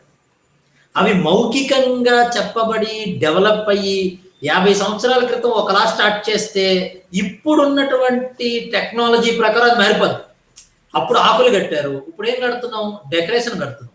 ఇప్పుడు మనం ఆకులు ఏం తేము, ఎందుకంటే మనకి ఆల్రెడీ ప్లాస్టిక్ ఆకులు వచ్చాయి. ఇప్పుడు ప్లాస్టిక్ ఆకులు కడితే 3 సంవత్సరాలు అలాగే ఉన్నాయి మన చర్చలు. అందుకని మనం ఒరిజినాలిటీని వదిలేసాం. అంటే మనం అర్థం చేసుకోవాల్సింది ఏంటంటే ఇక్కడ వ్యూవర్స్ అందరూ కూడా మనము ఆలోచించవలసింది బ్రాడ్ మైండెడ్తో ఆలోచించాలి. హిస్టరీలో డెవలప్మెంట్స్ అనేవి కాలానుగుణంగా జరుగుతాయి. సాంప్రదాయం కూడా ఒక దగ్గర స్టార్ట్ అయిన సాంప్రదాయం ఒకలా స్టార్ట్ అయినప్పటికీ, ప్రారంభించబడినప్పటికీ ఇప్పటికి అది అలా లేదు. ఇప్పుడున్న టెక్నాలజీ వైజ్, ఇప్పుడున్నటువంటి ఆచారాలు, పద్ధతులు, మనకున్న థింకింగ్ ప్రాసెస్, థాట్ ప్రాసెస్, వీటన్నిటిని బట్టి ఇప్పుడున్నాయి. అందుకని కాన్స్టాంటైన్ కాలంలో ఎలా జరిగినాయో, ఎందుకు క్యాండిల్స్ అడాప్ట్ చేసుకున్నారో ఇప్పుడు మనం క్యాండిల్స్ దానికి యూజ్ చేస్తున్నాం. అసలు ఇన్ఫాక్ట్ ఆ రీజనే తెలియదు మనకి. మనమేం ఆన్సర్ ఇస్తాం దానికి? మేము కొవ్వొత్తుల్లా కరిగిపోవాలి ప్రభు అని ప్రార్థన చేస్తాం. అంటే we do not know actually the history behind that.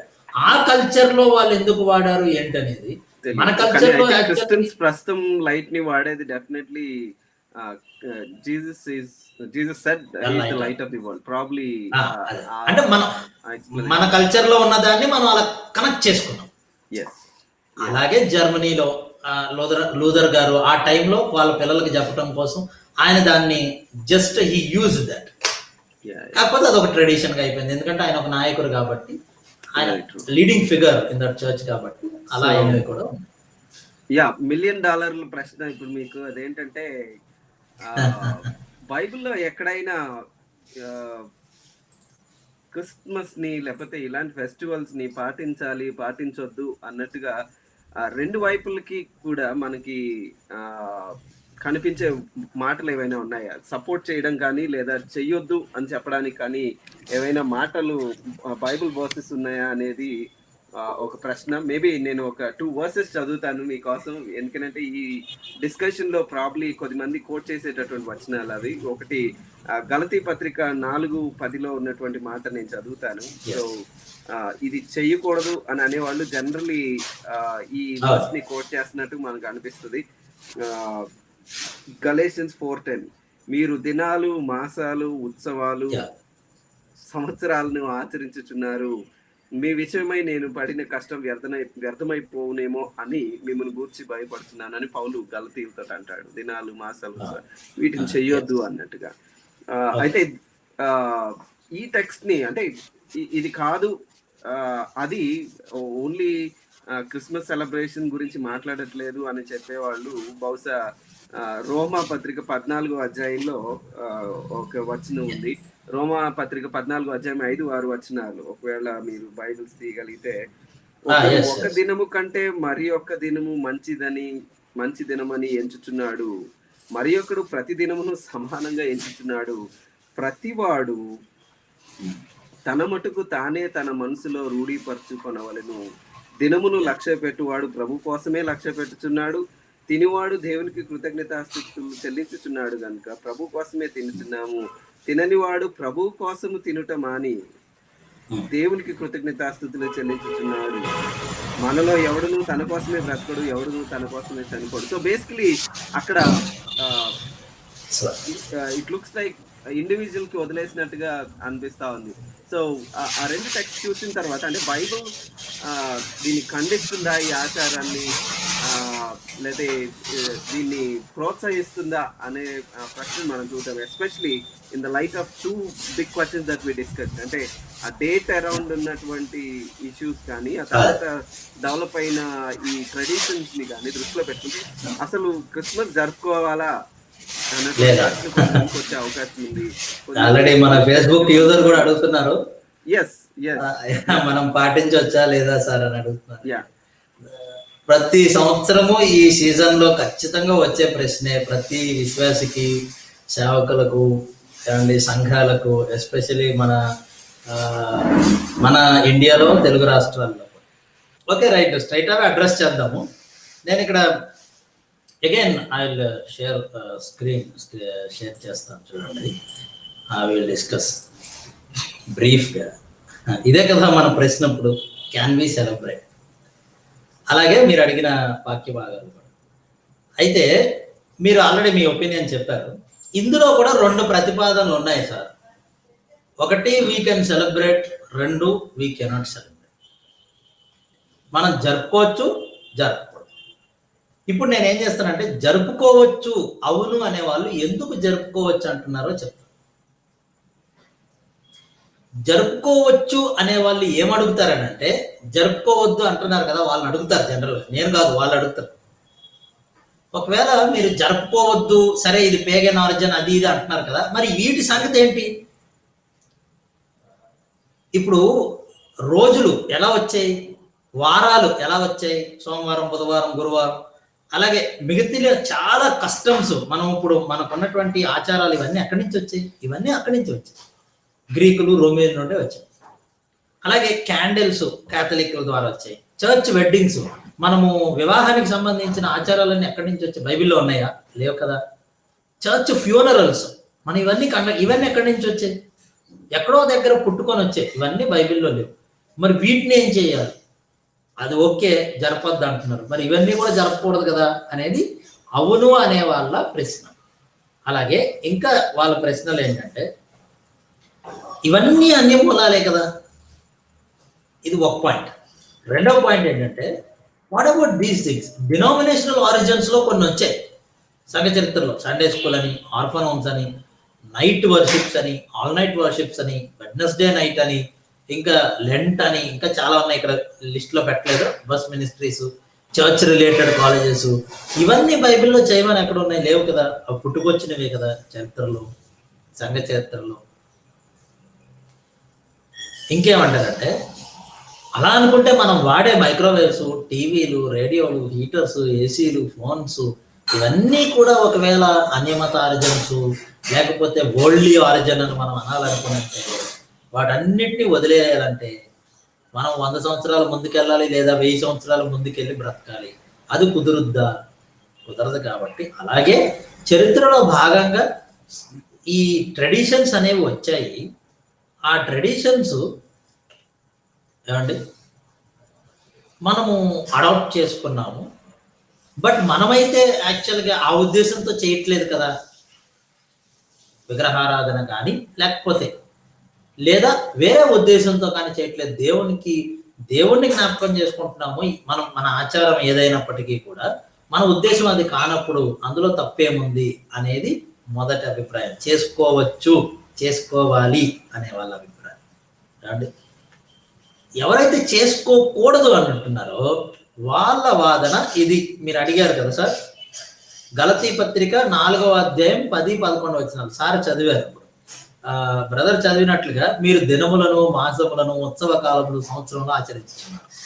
అయితే ఇక్కడ మీ విషయమై నేను పడిన కష్టము వ్యర్థమైపోవునేమోనని మిమ్మల్ని గూర్చి భయపడుతున్నానని పౌలు అన్నారు. దీనికి జరుపుకోవచ్చు అనే వాళ్ళు ఇచ్చే ఆన్సర్ ఏంటంటే, ఇక్కడ సందర్భాన్ని బట్టి యూదుల పండగలను గురించి పౌలు మాట్లాడుతున్నారే తప్ప జన్మదినమును గురించి కాదు. అది కూడా యూదుల పండగలు, ఉత్సవ కాలాలు, సంవత్సరాలు. గలతీ పత్రిక సందర్భాన్ని మనం పరిశీలన చేస్తే 2 రకాల వ్యక్తులు ఉన్నారు గలతీ సంఘంలో. ఒకటి పాత నిబంధన ఉత్సవ కాలాలు, సంవత్సరాలు ఆచరించే వాళ్ళు, అందులో వాళ్ళు యూదులు. రెండవది ప్రాసిలైట్ యూదులు అని అంటాం. వాళ్ళు గ్రీకు, రోమా కల్చర్ అడాప్ట్ చేసుకుని ఆ వెలుగులో ఈ మాసాలు, ఉత్సవ కాలాలు, సంవత్సరాలను కూడా ఆచరించిన వాళ్ళు ఉన్నారు. వినండి, ఈ పాయింట్ మళ్ళీ రిపీట్ చేస్తున్నాం. అదేంటంటే గలతీ పత్రిక సంఘంలో ఉన్న వాళ్ళు కొంతమంది ప్రాసిలైట్ యూదులు, అంటే అన్యులే యూదులుగా మారిన వాళ్ళు, ఆ గ్రీకు, రోమా మత సాంప్రదాయాలలో ఉన్నటువంటి కొన్ని నమ్మకాల ఆధారంగా దినాలను, మాసాలను, ఉత్సవ కాలాలను, సంవత్సరాలను, అంటే పాత నిబంధనలో ఉన్న వాటినే ఆచరించిన వాళ్ళు కూడా ఉన్నారు. వాళ్ళ విషయమై కూడా పౌలు చెప్తూ ఇవన్నీ ఇప్పుడు అక్కర్లేదు అని చాలా క్లియర్గా పౌలు గారు వ్యాఖ్యానం చేయడం జరిగింది. అయితే ఇక్కడ ఒక లైన్ మనం అర్థం చేసుకోవాలి. అది ఏంటంటే, Bible is not against the culture. Bible కల్చర్కి ఎప్పుడూ వ్యతిరేకం కాదు. కానీ కల్చరు వేరు, ఏమండి, కల్చర్ యొక్క అంటే దేశ సాంప్రదాయము లేకపోతే కల్చర్ వేరు, మత సాంప్రదాయము, విగ్రహారాధనకు సంబంధించినవి వేరు. ఓకే, దేనిని బైబిల్ వ్యతిరేకిస్తుంది అనేది మనకి చాలా స్పష్టంగా ఉంది. అది మనం డిఫరెన్షియేట్ చేసుకోగలిగితే ఈ వాక్యం ప్రకారం అప్లై చేయాలి. అంతే తప్ప it's not talking about birthday చేయొచ్చా లేకపోతే బర్త్డే చేయకూడదా, లేకపోతే పండగ చేయొచ్చా పండగ చేయకూడదు. ఆ పండగలు యూదులు మళ్ళీ పాత పద్ధతిలో చేస్తున్నారు కనుక వద్దని పౌలు చెప్పారు. అది వాళ్ళు ఇచ్చేటువంటి ఆన్సర్. రెండవ వాక్య భాగం రోమపత్రిక 14:5-6. ఇందులో ఒకడు ఒక దినము కంటే మరి ఒక దినము మంచి దినం అని ఎంచుతున్నాడు, మరి ఒకడు ప్రతి దినమును సమానంగా ఎంచుతున్నాడు. ప్రతివాడు తన మట్టుకు తానే తన మనసులో రూఢిపరచుకోవాలి. దినమును లక్ష్య పెట్టేవాడు ప్రభువు కోసమే లక్ష్య పెట్టాలి. ఈ వాక్యాన్ని 2 రకాలుగా తీసుకున్నారు. చేయకూడదు అనేవాళ్ళు దినాన్ని ఎందుకండి ఒక దినాన్ని పర్టికులర్ గా మనం ఎంచాలి, ప్రతి దినాన్ని సమానంగానే చూడాలని బైబిల్ చెప్తుంది. అది రెండవది ఏమంటారంటే, ఒకవేళ దినాన్ని లక్ష్య పెడితే ప్రభువు కోసం లక్ష్య పెట్టొచ్చు. పౌలు అలాగే ఇక్కడ మాట్లాడుతున్నారు. అంటే మనం డిసెంబర్ 25 దేవుని కోసం దేవునికి మహిమకరంగా చేసుకోవచ్చు కదా ఈ వాక్యాన్ని బట్టి అని ఇలా వాక్యాలు కోట్ చేస్తున్నారు. That is true. అయితే పౌలు గారు మాట్లాడిన రోమాపత్రిక 14వ అధ్యాయంలో మాట్లాడిన సందర్భం కానీ, ఇందాక మనం గలతీ పత్రికలో మాట్లాడిన సందర్భం కానీ, అలాగే ఇర్మియా గ్రంథంలోంచి కొన్ని వాక్యాలు చూపిస్తారు, రకరకాల వాక్యాలు చూపిస్తారు. ఈ వాక్యాలు అన్నిటిలో కూడా మనం పరిశీలన చేస్తే ఆ సందర్భాలు అప్పుడు వాళ్ళు జీవిస్తున్నటువంటి ఆధ్యాత్మిక జీవితానికి సంబంధించి మాట్లాడారు. ఇక్కడ వాళ్ళు ఏ క్రిస్మస్ చేసుకోవాలా, ఇన్ఫాక్ట్ వాళ్ళకి పండగలే లేవు. అప్పుడు పండగలు లేనప్పుడు వాళ్ళు ఈ పండగ మనం ఇప్పుడు జరుపుతున్నట్లుగా జరిపిన పండగల కోసం మాట్లాడలేదు కనుక వాటిని మనం కనెక్ట్ ఎగ్జాక్ట్ గా చేయాలి. అయితే బిబ్లికల్ ప్రిన్సిపల్స్ అయితే డ్రా చేయగలం. అందుకనే బైబిల్ ఇక్కడ మాట్లాడిన వాక్యాన్ని మనం ఆలోచన చేస్తే ఇక్కడ లక్ష్య పెట్టడము ఉద్దేశం ఏమిటి అనే దృక్పథమే మనకు కనబడుతుంది. మనం ఏం చేస్తున్నామో ఆ రోజులో దేవుని కోసము, దేవునికి సంబంధించిన ఉద్దేశం. కాబట్టి చివరిగా కంక్లూజన్ లో జరుపుకోవచ్చా జరుపుకోవద్దా అంటే 2 విషయాలు నేనైతే చెప్పాలనుకుంటున్నాను. ఒకటి, యాజ్ ద చర్చ్ సంఘంగా we have no authority to celebrate or impose a ceremony or rituals on the members. ఎందుకంటే ఆదివారం మనం కూడుకోవడం అనేది బైబిల్లో ఉన్నది, ఖచ్చితంగా అది చేయాలి. మిగతా విషయాలు ఏవైతే సాంప్రదాయంగా వచ్చాయో వాటిని ఖచ్చితంగా చేయాలి, చేయకపోతే పాపము నరకానికి వెళ్ళిపోతారు, ఇలాగే చెయ్యాలి అని ఒకలాంటి రిచువల్స్ సెరమోనియల్ గా అధికారికంగా చెప్పడానికి మనకి అథారిటీ లేదు. కానీ as individuals we are free to celebrate or not to celebrate. జరుపుకోవచ్చు, జరుపుకోకూడదు అనేది మన మీద ఆధారపడి ఉంది. ఎందుకు అనంటే as long as God is glorified in what we do, మనం ఏం చేస్తున్నా అందులో దేవుని నామము మహిమపరచబడుతూ ఉన్నప్పుడు, దేవునికి ఆమోదయోగ్యంగా వాక్యానికి అంగీకారంగా ఉన్నప్పుడు మనం ఏదైనా ముందుకు చేసుకుంటూ వెళ్ళొచ్చు. వండర్ఫుల్. యా, ఐ థింక్ చాలా చక్కగా మీరు కావాల్సినటువంటి వివరణను ఇచ్చారు. సేమ్ థింగ్ ఐ థింక్ మిగతా బైబుల్ స్కాలర్స్ కానీ ఆ తర్వాత చర్చ్ మినిస్ట్రీలో కూడా బాగా ఇన్ఫ్లుయెన్షియల్ అయిన బైబుల్ టీచర్స్ కూడా definitely they say let's leave it to individual లెవెల్కి వదిలేద్దాము, లేదా కొన్నిసార్లు చేసుకోవడంలో తప్పేమీ లేదు, దాన్ని అర్థవంతంగా చేసుకున్నంత వరకు అని. దేవుడు ఫెస్టివల్స్కి అగెయిన్స్ట్ కాదు అని కూడా ఆర్సి స్ప్రౌల్ గారు ఒక పర్టిక్యులర్ ఆర్టికల్, అంటే పాత నిబంధనలు ఆయనే కదా ఇచ్చారు, సో ఫెస్టివల్స్ కి దేవుడు వ్యతిరేకంగా ఉండరు అన్న విషయాన్ని ఆయన ఆర్గ్యూ చేయడం జరుగుతా ఉంది. సో అలా మిగతా బైబుల్ స్కాలర్స్ కూడా ఎవరు ఈ ప్రాక్టీస్ ని కండెమ్ చేయడం నేను డెఫినెట్లీ చూడలేదు. అయితే దీంట్లో మేబీ ఒక ఏరియాని మనం డిస్కస్ చేసి మనం కంక్లూజన్ వైపుకి వెళ్దాం. అదేంటంటే చేసుకోవచ్చు సరే, కానీ ఇప్పుడు అది సెలబ్రేట్ చేయబడుతున్నటువంటి విధానంలో ఎస్పెషలీ మనం ఫోకస్డ్గా తెలుగు సంఘాల గురించి ఆలోచన చేస్తే, అంటే స్కిట్స్ లేకపోతే డాన్సులు, పాటలు, డబ్బులు ఆ విషయం కొరకు కుమ్మరించే విధానము, వైట్లు, డెకరేషన్లు, ఇవన్నీ కూడా కొన్నిసార్లు మనం అనుకుంటున్నట్టుగా క్రైస్ట్లెస్ క్రిస్మస్ అవుతుందా అంటే గాడ్ గ్లోరిఫైయింగ్ అన్నది కాస్త చర్చ్ ని గ్లోరిఫైయింగ్, మ్యాగ్నిఫైయింగ్, లేదా ఆ పర్టికులర్ పీపుల్ మ్యాగ్నిఫై అవుతున్నట్టుగా, దేవుని నామానికి అవమానం కలుగుతుందా అన్నట్టుగా అనిపించేలాగా ఉన్నట్టు అనిపిస్తా ఉంది సర్టన్ ప్రోగ్రామ్స్ చూస్తూ ఉంటాయి. సో వాటి గురించి ఏమంటారు? మీనింగ్ఫుల్ గా సెలబ్రేట్ చేసుకోవాలి అనేది డెఫినెట్లీ మనం అంటాము. కానీ ఆ మీనింగ్‌ఫుల్‌గా సెలబ్రేట్ చేసుకోవాలి అన్నది కొంచెం వేగ్‌గా ఉంటది. అంటే మీనింగ్‌ఫుల్‌గా అంటే కొంతమందికి ఒకలాగా చేసుకోవడం మీనింగ్‌ఫుల్ అన్నట్టు ఉంటది. ఇంకొకళ్ళకి ఇంకొకలాగా. ఇప్పుడున్నటువంటి ప్రివైలింగ్ ప్రాక్టీసెస్‌లో మీకు అభ్యంతరకరంగా అనిపిస్తున్నవేంటి? వాటిని కొంచెం ఆహ్, సరి చేసుకోవాల్సిన విషయాల్లాగా మీకేమైనా అనిపించినాయా? ఓకే. యాహ్! చాలా మంచి ప్రశ్న sir. This is what actually we have to see. అంటే మనము ఆలోచించవలసింది కూడా ఇదే. అదేంటంటే మనం ఇప్పటిదాకా చరిత్రలో అదే చూసాం. ఏంటంటే కల్చర్‌కి అర్థం కావడానికి ఆ కల్చర్‌లో ఉన్నటువంటి ఒక విషయాన్ని మనము అర్థమయ్యేటట్లు చెప్పడం తప్పు కాదు. అది నేటివిటీ కానివ్వండి, అది కొరియోగ్రఫీ కానివ్వండి, లేకపోతే ఇంకోటి కానివ్వండి, ఇంకోటి కానివ్వండి. కానీ when we adapt something biblical principles ఏవైతే ఉన్నాయో అంటే ఆధ్యాత్మికత, నైతికత బైబిల్‌లో ఏదైతే ఉందో దానికి వ్యతిరేకంగా ఏ ప్రాక్టీస్ మనము అడాప్ట్ చేసుకున్న దాన్ని అందులోకి చొప్పించినా కూడా అప్పుడు బైబిల్‌ని మనం తెలియచేయటం లేదు ఇతరులకు. మనం ఏం చేస్తున్నామంటే బైబిల్‌లోనే వేరేది తెచ్చి పెట్టేస్తున్నాం. ఉదాహరణకి ఇప్పుడు ఫర్ ఎగ్జాంపుల్ కొరియోగ్రఫీ పాటకి తగ్గట్టుగా చేసేదాన్ని కొరియోగ్రఫీ అంటారండి. నా దృష్టిలో నాకు అర్థమైంది అయితే అది. ఒకవేళ తప్పైతే మీరు నన్ను కరెక్ట్ చేయొచ్చు. వ్యూవర్స్ కూడా ఎవరైనా మీకు ఏదైనా అభిప్రాయం ఉంటే షేర్ చేసుకోవచ్చు. అదేంటంటే పాటకి తగ్గట్టు అంటే లిరిక్కి తగ్గట్టుగా యాక్ట్ చేస్తూ చేసేది కొరియోగ్రఫీ అంట. ఇప్పుడు మనము బెత్లెహేమ్‌లో సందడి పాట కానీ లేకపోతే ఏదో ఒక పాట మనం క్యారల్స్‌కి సంబంధించింది తీసుకుంటే లిరిక్కి సంబంధించినట్టు యాక్ట్ చేస్తూ లేదా చిన్నపిల్లలతో చేయించినా పెద్దవాళ్ళు చేసినా డీసెంట్‌గా చేస్తే అదొక అర్థం. బీట్‌కి తగ్గట్టు స్టెప్ వేస్తే డ్యాన్స్ అంటారు. నాకు అర్థమైంది అయితే అది అంతే కదా. ఇప్పుడు ఒక స్టెప్ వేసాము, పాటకి లిరిక్కి స్టెప్కి సంబంధం లేదు. ఇప్పుడు ఆ స్టెప్ వేసినప్పుడు ఆ స్టెప్ చూస్తున్న వీక్షకుడికి వెంటనే ఈ స్టెప్ చూడగానే ఈ స్టెప్కి సంబంధించిన బ్యాక్గ్రౌండ్ ఉంటుంది కదా, ఆ స్టెప్ ఎక్కడో ఒకటి నుంచి ఎక్కడి దగ్గర నుంచి అడాప్ట్ చేసుకోవచ్చు. ఎక్కడి నుంచి అడాప్ట్ చేసుకోవాలి చేసుకుంటే డాన్స్ స్టెప్ అల్టిమేట్ గా మూవీస్ నుంచి అడాప్ట్ చేసుకోవాలి. ఇప్పుడు మనం చెప్పాలనుకున్న మెసేజ్ ఏంటి, వాళ్ళ మైండ్ ఆ స్టెప్ ద్వారా ఎక్కడికి వెళ్ళిపోతుంది. Do you understand? నేను ఇదే ప్రశ్న ఒక బిలీవర్ని అడిగితే నాతో అన్నారు, క్రిస్టియన్స్ కి సెపరేట్ స్టెప్పులు ఉంటాయా సార్? మరి ఉండవు. ఓకే, హోలీ డాన్స్, హోలీ స్టెప్లు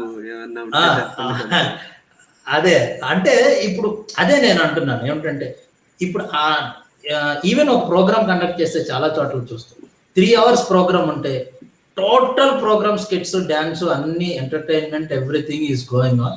లాస్ట్లో 15 minutes 20 minutes word of God ఉంటుంది. ఆ వర్డ్ ఆఫ్ గాడ్ కూడా వినటానికి వాతావరణం అంగీకారయోగ్యంగా ఉండదు. అది మన ఇంటెన్షన్ ఏంటి? మనం ఏం చేసినా కూడా స్కిట్స్ చేస్తారు. స్కిట్ నెటివిటీ చేయడము, స్కిట్ చేయడము it's not a wrong thing.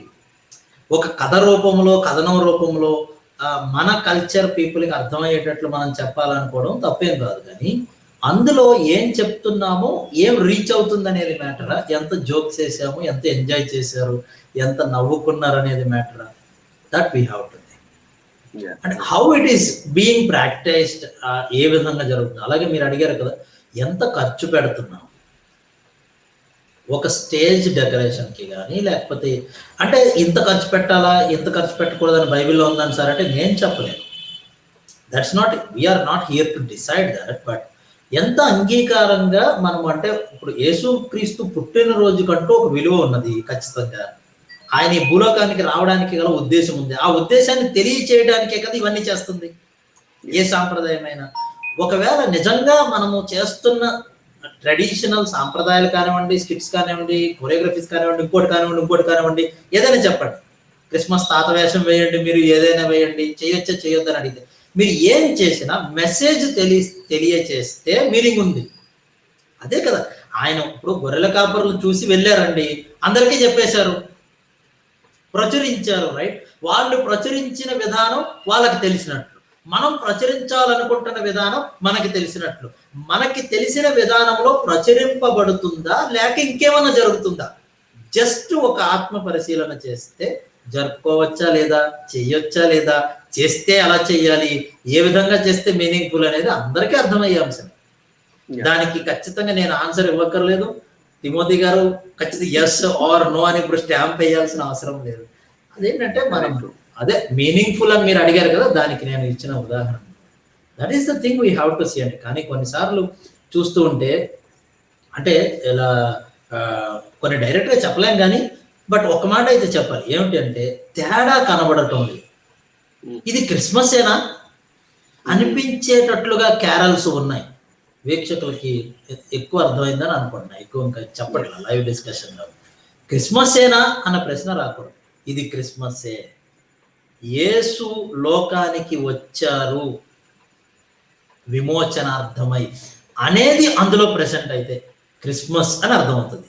లేదనుకో ఇది క్రిస్మస్ ఏనంటావా లేకపోతే సంథింగ్ ఎల్సా, ఇంకెక్కడో ఏదో జరిగినట్లు నాకు ఇది తోస్తుంది, కనబడుతుంది. ఈ పాట ఆ పాట ఒకేలా ఉంది, ఈ స్టెప్ ఆ స్టెప్ ఒకేలా ఉంది. సంథింగ్ లైక్ దీస్ క్వశ్చన్స్ ఒకవేళ రైజ్ అయితే వీక్షకులలో, వింటున్న వారిలో. క్యారల్స్ అని అర్ధరాత్రి వెళ్తామండి. అర్ధరాత్రి వెళ్ళి పాటలు పాడుకుంటూ తలుపులు కొట్టి ఒక విచిత్రమైన సాంప్రదాయాన్ని మనం అడాప్ట్ చేసుకున్నాం. ఒక నాన్ క్రిస్టియన్కి ఎంత ఇబ్బంది అది. క్రిస్మస్ క్యారల్స్ సింగింగ్ చరిత్రలో దేనికి చేశారు? ఆయా కాలంలో ఆల్రెడీ చెప్పుకున్నాం. అర్థవంతంగా చేసిన వాళ్ళు ఉన్నారు, అర్ధరహితంగా చేసిన వాళ్ళు ఉన్నారు. అర్ధరాత్రి అర్థవంతము, ఇది మా పండగ, ఇది మా సాంప్రదాయం అని అంటే ఎంతమందికి అసౌకర్యం వల్ల సాధించింది ఏంటి అనేది ఆలోచించాలి. అంటే నా ఉద్దేశం ఇప్పుడు అర్ధరాత్రులు వెళ్ళొద్దని కాదు, తిరగకూడదని నేను ధృవీకరించట్లా. లెట్ us థింక్ అండి. Even we are also doing that. We all are doing in our churches, but we have to think, rethink and to do in a meaningful manner. అంటే మనము దాన్ని దేవునికి మహిమకరంగా ఎలా చేయగలుగుతున్నాం. It's all of our freedom. మనకు తెలుసు ఆధ్యాత్మికత, నైతిక విలువలకి బయటికి వెళ్ళి ఎట్టి పరిస్థితుల్లో వెళ్ళాలి. ఒకరోజు ఒక క్రిస్మస్ క్యారల్స్ లో అనుకోకుండా అంటే అటెండ్ అయినప్పుడు ఏం జరిగిందంటే, వేరే దగ్గర ఒక అతను వచ్చారు, ఊగుతూ ఉన్నారు. How much is it acceptable? Hope you understand. Not more that I want to speak. Very well sir. I think అదొక ఏరియా నేను ప్రస్తావిద్దామని అనుకున్నాను. అంటే ఫెస్టివల్ అని అనగానే కొత్త బట్టలు వేసుకోవడం, దాని గురించి ఒక సేయింగ్ కూడా తయారైంది. అంటే స్టారు బారు అని కొద్దిమంది, లేకపోతే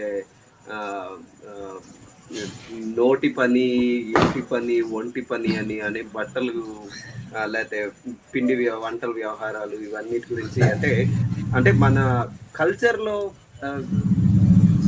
ప్రాక్టీస్లో జరుగుతున్నటువంటి విధానంలో ఎక్కడో ఏదో మరి శృతి మించుతుందా, లేకపోతే ఎక్కడో చిన్న చిన్న లోపాలు ఉన్నాయా అన్న ఫీలింగ్ డెఫినెట్లీ క్రిస్టియన్స్కే కలిగేటటువంటి సిచ్యువేషన్లో సర్టన్ ప్రాక్టీసెస్ ఉన్నట్టుగా అయితే డెఫినెట్లీ మనకు అనిపిస్తూ ఉంది.